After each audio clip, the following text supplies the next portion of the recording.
Hujambo, welcome to chapter 2 of the book Conversational Swahili A1-B1 Grammar. In this chapter, we will learn the building blocks, the verbs, Swahili verbs, subjects, and the present tense. Now that you've mastered the sound of Swahili, it is time to start building sentences. In any language, verbs are the action words. They tell us what's happening. In Swahili, verbs are incredibly powerful and often carry a lot of meaning in a single word. You'll soon see how adding just a few small pieces to a verb stem can create a complete thought. In this chapter, we will cover the basic structure of Swahili verb, how to identify the verb stem, 3. The subject prefixes that tell us who is doing the action. 4. The present tense marker na. The present tense marker na, which indicates an action happening now or habitually. 5. How to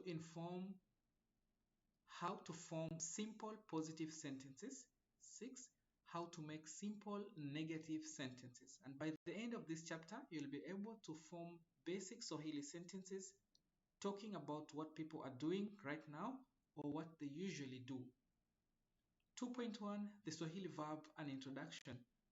Swahili verbs often begin with the prefix ku. This ku is the infinitive marker similar to in English. Infinitives like to eat, to go, to sleep.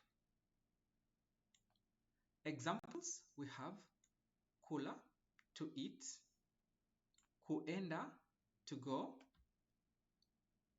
kulala, to sleep, kusoma, to read or to study, kufanya, to do,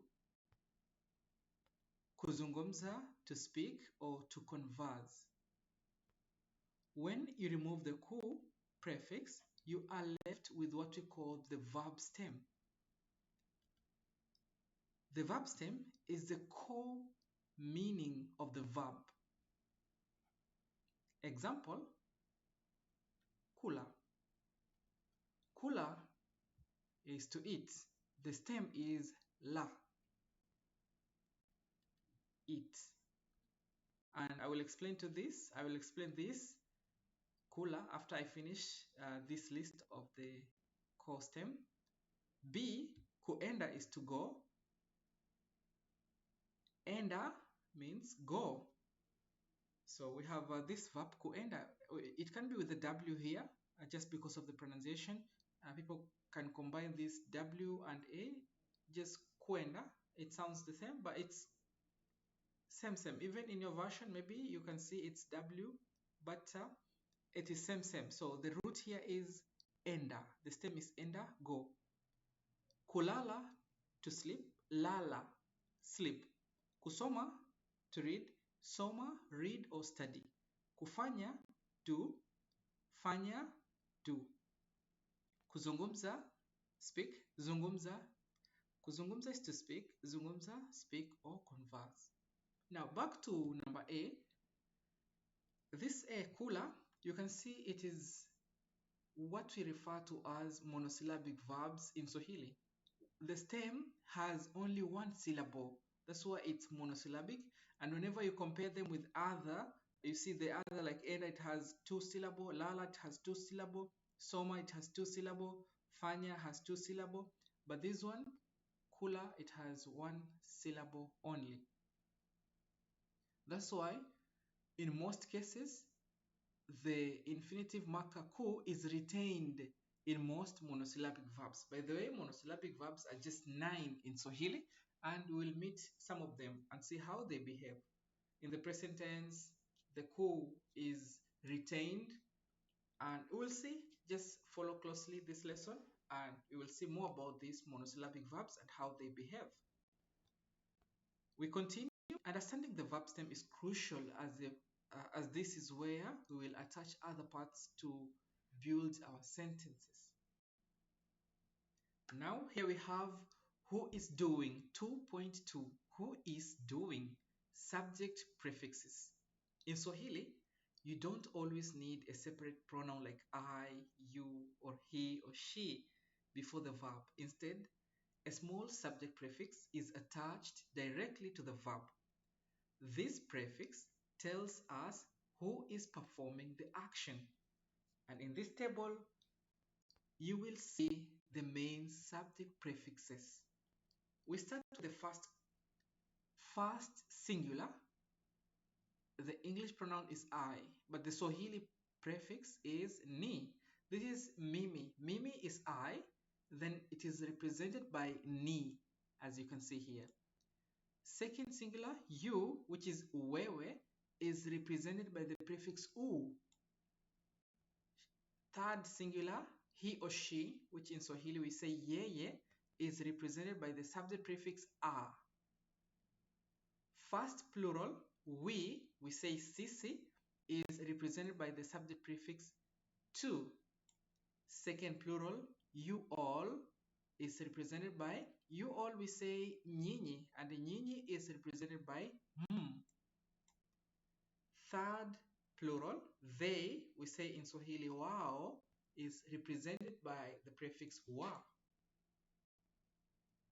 Example with the ni. Ni, we say, is the subject prefix for I, mimi, all right?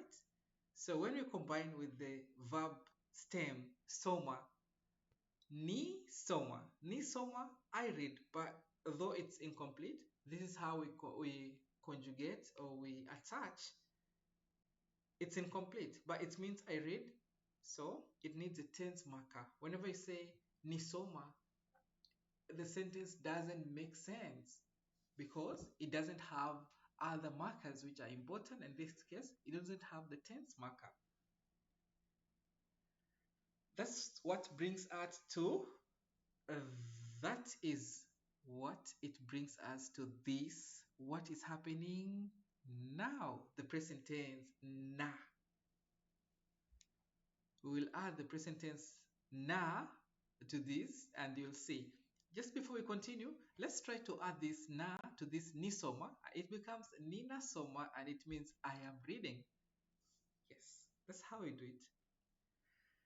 2.3, as you can see here, to make a verb express an action, we need a tense marker. For actions happening right now or action that happens regularly, we use the present tense marker na. This na infix is placed inside the verb, goes right after the subject prefix and verb and before the verb stem. As you saw, I said ni, na, so, all right? The basic structure for a positive present tense sentence is this. We have the subject prefix, the one that you are seeing there, ni, u, a. Then we add the tense marker, in this case is the present tense, na. Then the verb stem, which is soma, as you can see here. Let's see how this works with the verb soma. Read or study. 1. Ni na soma. I am reading. I am reading. U na soma. You are reading. A na soma. He or she is reading. Tu na soma. We are reading. Na soma. You all are reading. Wa na soma. They are reading. As you can see from these sentences, you don't see I, you don't see you don't see he or she, because these words mimi, wewe, yeye, sisi, nyinyi, wao are represented by the prefix or the subject prefix marker. So ninasoma is represented by I. Ninasoma, that ni simply means I. Okay, and it is the subject marker and it's very, very important in a sentence.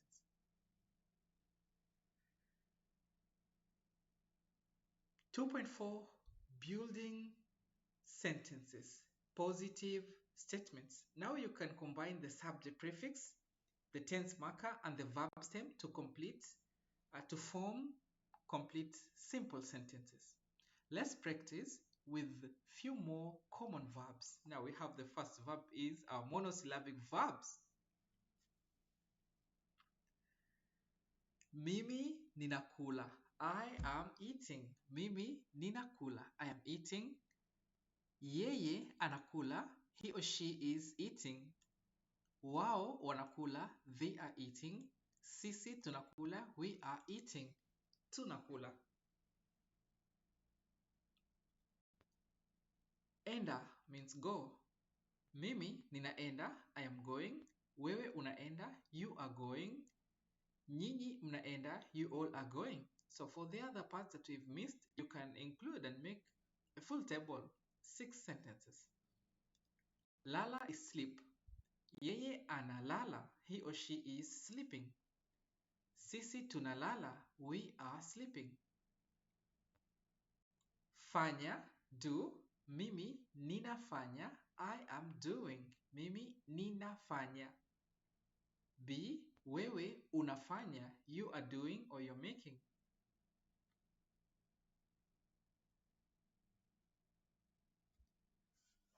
A point to note. You can include the separate subject pronouns like mimi, wewe, yeye, sisi, ninyi, wao before the verb for emphasis or clarity. But it's not always strictly necessary because the subject prefix already tells you who is doing the action. We jumped into this very fast, but I want you to understand clearly what we do, right? From the beginning of this chapter, we said about the ku, okay, and the stem. We normally use the stem to conjugate or to add other parts. So we don't need that ku.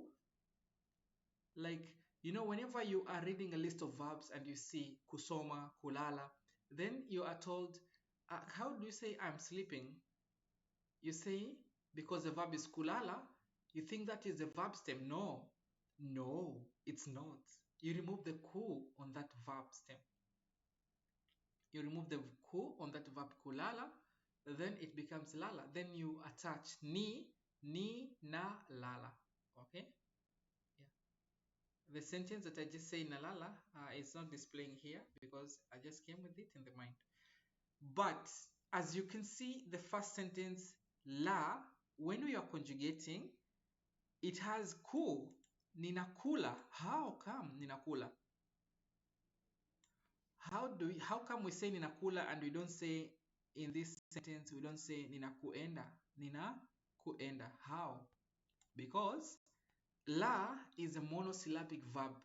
And whenever you just say ninala, it doesn't make sense. You say ninakula. It will retain the ku in the present tense positive. However, in the negative form, it will be omitted. That ku will be omitted. So we will see how this verb behave because there is some instances like in the present tense, past tense, future tense, positive sentences, the ku is retained. It says, this is my home. But in the negative sentences, for the present tense, it is omitted. But let's see in the negative sentences. You can pause this video to do more sentences, make your own sentence and practice in the positive sentences, all right? Let's continue. 2.5, no, not doing that. No, not doing that. Simple negative sentences. Making a sentence negative in the present tense is also straightforward in Swahili, but there is a crucial vowel change to keep in mind. Please, please, please, my dear students, take note of this.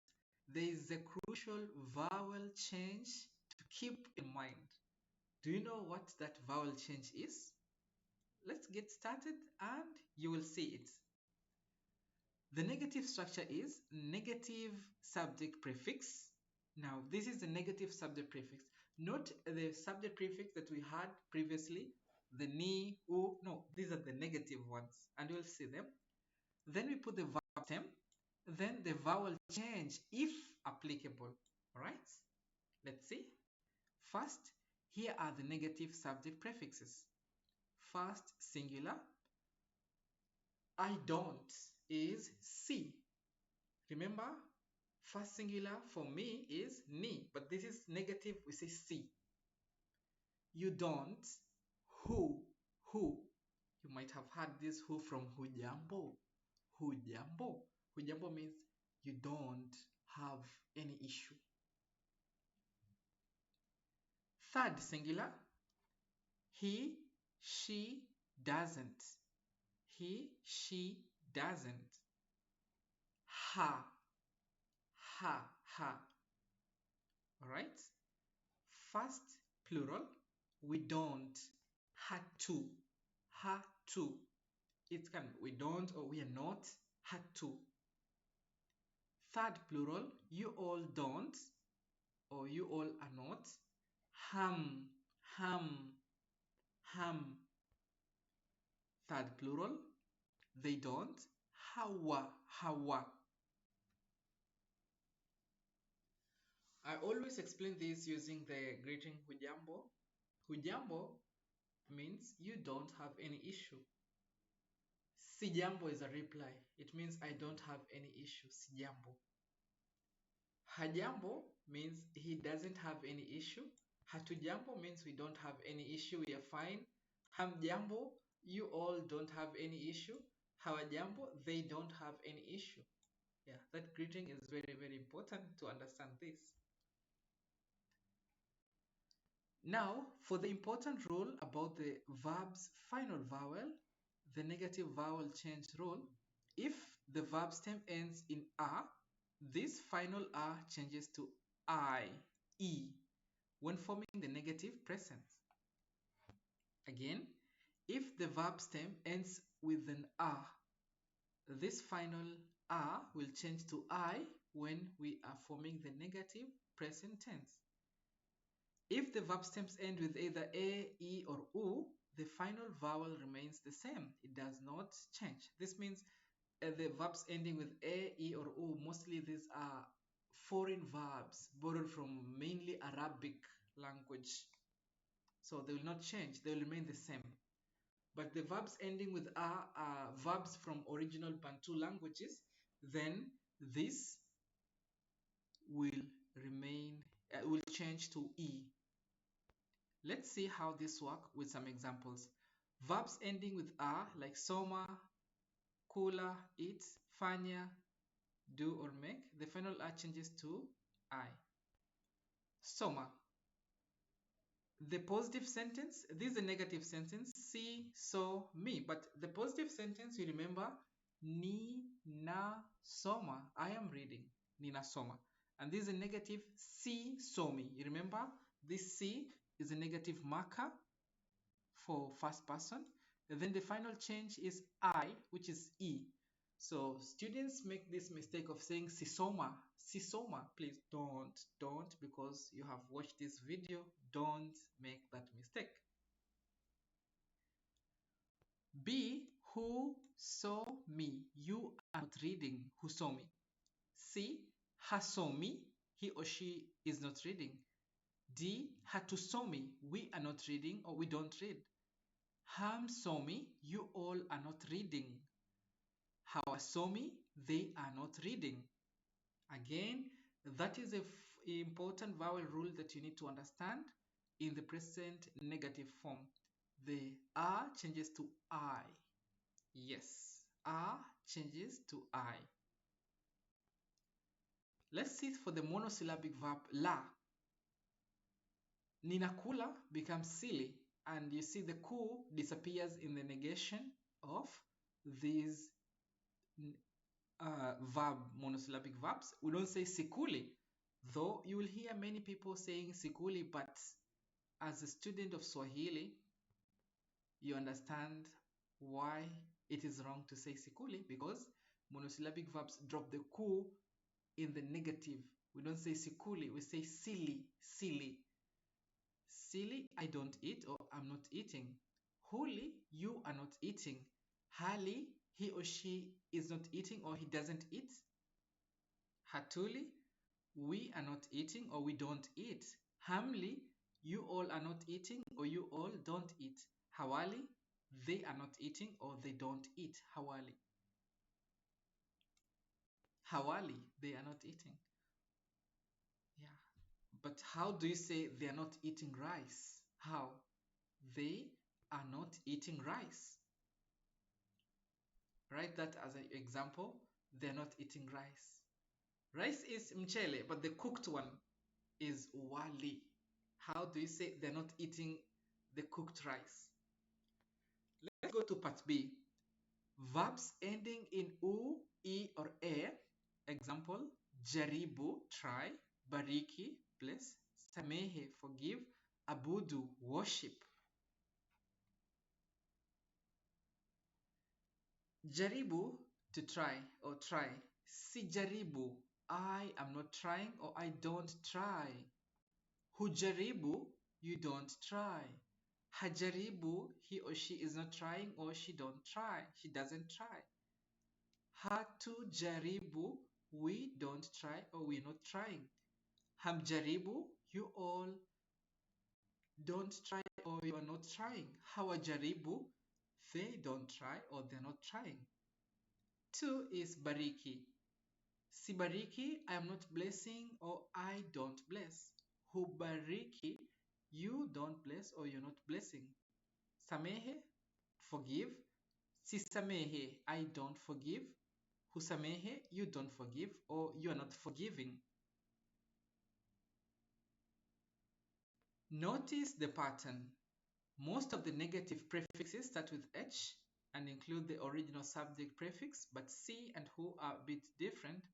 The crucial part is always remembering that the final vowel change for are ending verbs. Alright? You can make more sentences with these verbs. Try to make the sentence in positive form and also make the negative in the negative forms. Chapter 2 review.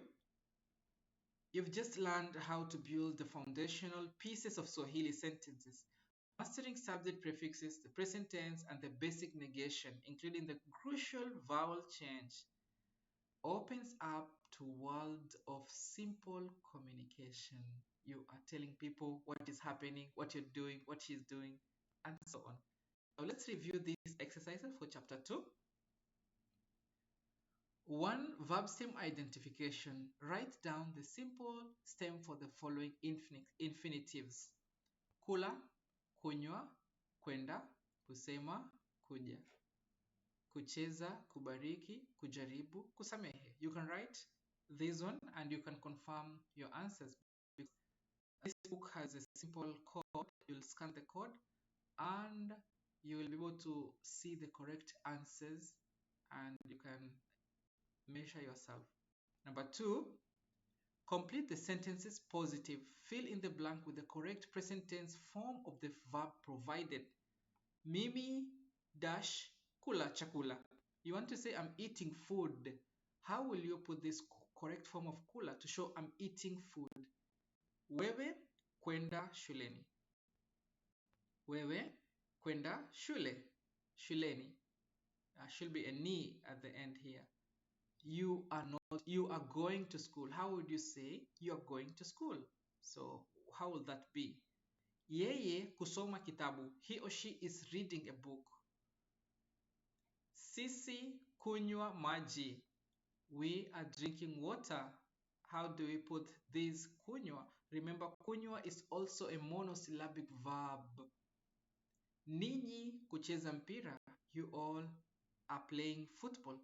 Ninyi, you can write ninyi like this, or it's mostly used in Tanzania, Dar es Salaam, Zanzibar. Also, you can use nyinyi, which is mainly used in Kenya, mainland Kenya, nyinyi. But you can say nyinyi and ninyi are just same. Wao is they, kufanya kazi, to work. They are working. Wao kufanya kazi. Do that and check your answers from the answer booklet provided in the QR code. Where is the QR code? You can check the QR code at the very end of this book. Very end of this book. Or you can check in the table of content where it is located. Number 3, complete the sentences negative. Rewrite the sentences from exercise 2 in the negative form, paying close attention to the final vowel rule. For example, mimi ninafanya kazi, mimi sifanyi kazi, I'm not working. So this one, A, mimi ninakula chakula, I am eating food. You need to change to negative. B, wewe unaenda shuleni, you're going to school. How will you say you are not going to school? C, yeye anasoma kitabu. D, sisi tunakunywa maji. Sisi tunakunywa maji. E, ninyi mnacheza mpira. F, wao wanafanya kazi. They are working. Wao wanafanya kazi. 4. Translate it. Translate the following sentences into Swahili. 1. I am sleeping. B. You, singular, are speaking. You are speaking. He or she is not eating. D. We are going. E. You all are not playing. F. They are not working. G. We don't try. We're not trying or we don't try. Try? Yes.